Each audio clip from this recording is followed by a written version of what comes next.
மத்தேயு எழுதிய நற்செய்தி அதிகாரம் 5 இறை வசனங்கள் 43 முதல் 48 முடிய.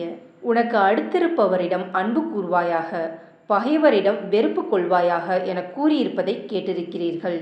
ஆனால் நான் உங்களுக்கு சொல்கிறேன், உங்கள் பகைவரிடமும் அன்பு கூறுங்கள், உங்களை துன்புறுத்துவோருக்காக இறைவனிடம் வேண்டுங்கள். இப்படி செய்வதால் நீங்கள் உங்கள் விண்ணக தந்தையின் மக்கள் ஆவீர்கள். ஏனெனில் அவர் நல்லோர் மேலும் தீயோர் மேலும் தம் கதிரவனை உதித்தெழச் செய்கிறார்.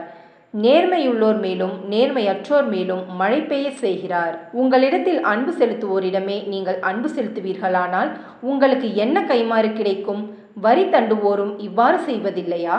நீங்கள் உங்கள் சகோதரர் சகோதரிகளுக்கு மட்டும் வாழ்த்து கூறுவீர்களானால் நீங்கள் மற்றவருக்கும் மேலாக செய்து விடுவதென்ன? பிற இனத்தவரும் இவ்வாறு செய்வதில்லையா?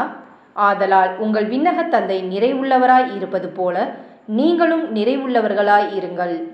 இது கிறிஸ்துவின் நற்செய்தி. கிறிஸ்துவே உமக்கு புகழ்.